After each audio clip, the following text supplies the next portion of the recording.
Assalamualaikum warahmatullahi wabarakatuh. Untuk video kali ini saya Tika Nurjana berisi tentang wawancara atau bincang-bincang dengan narasumber yang bernama Ibu Nur Azizah. Untuk Ibu Nur Azizah bisa memperkenalkan diri. Oh iya, nama saya Nur Azizah. Saya guru madrasah ibtidaiyah di Banegara Rantai Seplira. Lagi mau yang dimakan? Ya, cukup.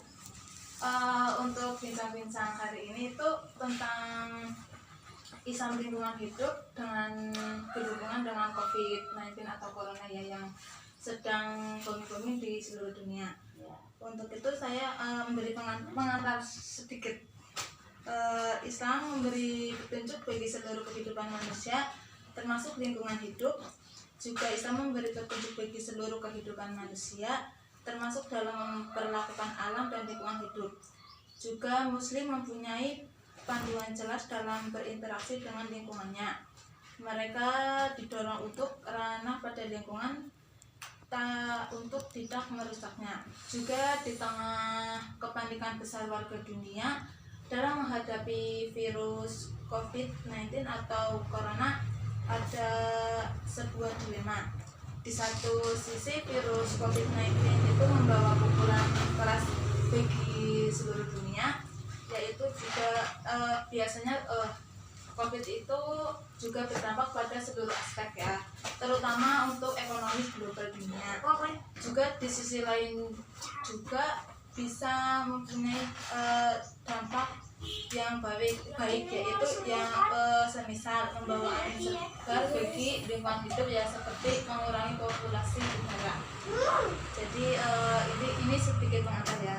Untuk bincang-bincang di sini saya sedikitlah memberi pertanyaan mengenai ya tentang Islam lingkungan hidup dengan COVID-19.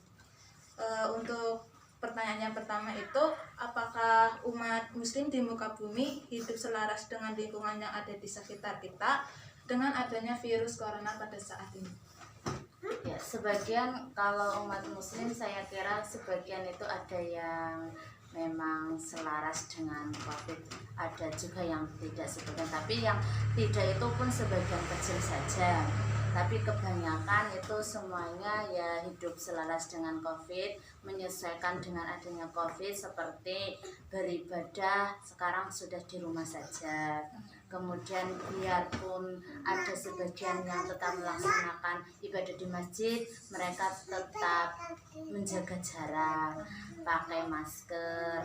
Di samping itu yang budaya umat muslim yang bila bertemu sesama muslim itu salaman, sekarang sudah tidak lagi salaman gitu. Juga kalau untuk kan ada orang yang bilang kalau kok ada masjid ditutup tapi untuk mal-mal masih bisa dibuka, juga pasar-pasar ya. Tapi kan ada segelintir orang yang mempunyai pendapat yang berbeda. Untuk itu mengenai hal-hal yang itu, menurut Anda itu seperti apa? Ya, kalau menurut saya ya sebenarnya kalau masjid itu kan seharusnya kan kalau sholat berjamaah kan syarat sahnya itu shofnya harus rapat. Jadi memang mungkin MUI itu memberi saran untuk beribadah di rumah saja. Nah, kalau untuk pasar mungkin karena kenapa pasar itu pemerintah membuka pasar karena untuk kebutuhan hidup seperti untuk sehari-hari seperti sayur, mayur dan lain sebagainya kan kita tetap memerlukan itu, makanya pasar itu tetap dibuka. Tapi ya kembali lagi kan pemerintah memberi ya, kalau menurut saya ya seperti itu saya bilang, kalau pasar itu tempat kan kita semua masih butuh makan gitu, untuk makan di rumah kan di lingkungan rumah itu tidak mencukupi. Kalau misalnya di lingkungan rumah mencukupi semuanya ya pasar ya bisa ditutup, tapi kenyataannya kan tidak seperti itu. Itu menurut pendapat saya. Bagus untuk jawabannya. Selanjutnya ya Bu, Ya. untuk pertanyaan kita itu apa yang menyebabkan manusia merusak lingkungan dalam sekitar mereka? Tapi kan semisal ya dari biasanya itu kan untuk kata-kata kan biasanya berpolusi ya, limbahnya juga itu juga kan akibatnya dari perbuatan manusia. Ya. Ya. Kalau menurut saya itu kalau motivasi manusia merusak lingkungan itu sebenarnya ya cuma satu, untuk memenuhi kebutuhan. Ya. Terus di samping itu juga ada pihak-pihak lain yang bertanggung jawab, misalnya kayak pertambangan itu juga karena untuk menambah kehidupan yang lebih baik gitu. Kalau menurut saya seperti itu aja. Ya, terima kasih. Jawaban yang bagus. Untuk selanjutnya ya pertanyaannya. Ya. Untuk apa upaya yang dapat dilakukan agar lingkungan dan alam dapat menyediakan berbagai kebutuhan manusia?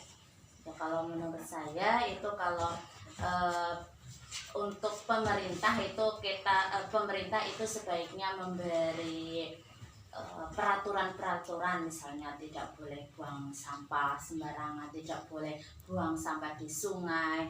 Terus kembali lagi pemerintah itu memberi motivasi supaya masyarakat itu lebih sadar, mempunyai kesadaran diri akan pentingnya lingkungan itu, supaya lingkungan kita itu tidak tercemar. Tapi untuk di realitanya ya tapi masih banyak masyarakat yang kesadaran. Selanjutnya ya, untuk bagaimana cara meminimalisir kejahatan manusia terhadap lingkungan? Cara meminimalisir kejahatan terhadap lingkungan ya bisa kita mengurangi menggunakan barang yang sekali pakai lah. Misalnya menggunakan barang yang bisa digunakan beberapa kali lah. Misalnya kalau pakai itu popok bayi itu kita bisa pakai popok kain, tidak pakai popok yang dari pabrik itu yang sekali pakai, itu tidak seperti itu. Terus mengurangi penggunaan plastik itu. Plastik kan bisa digunakan beberapa kali. Jadi kalau misalnya belanja, alangkah baiknya membawa plastik sendiri, membawa tas sendiri untuk membawa barang. Jadi plastiknya tidak menumpuk di rumah, tidak menumpuk di tempat sampah, apalagi sampai di sungai. Oke, banyak bagus Bu. Untuk itu sedikit lah dari bincang-bincang kita. Terima kasih untuk wawancara dan bincang-bincang hari ini Ibu. Semoga dengan informasi yang tadi Ibu berikan bermanfaat buat kita semua. Amin. Terima kasih sekali lagi. Ada yang mau untuk Ibu kasih informasi buat lagi? Kalau menurut saya itu cukup lah sudah tadi. Oke. Terus selanjutnya untuk selanjutnya ya, saya sedikit menyimpulkan dari bincang-bincang hari ini ya. Yang pertama itu dari bincang-bincang hari ini bisa membuat lingkungan dan alam yang ada di sekitar kita masih mau menyediakan kebutuhan hidup untuk kita.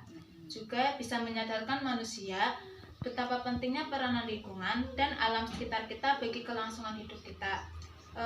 Membuat hijau bumi kita agar makhluk hidupnya hidup dengan tentram. Juga menyuarakan dan kampanye menyadarkan masyarakat kita betapa pentingnya lingkungan hidup bagi kita semua. Juga untuk terakhir berkontribusi tanggung jawab sebagai akademis. Itu sedikit kesimpulan dari wawancara pada hari ini. Terima kasih untuk Ibu Aziza dari bincang-bincang hari ini. Sekian dan terima kasih. Wassalamualaikum warahmatullahi wabarakatuh.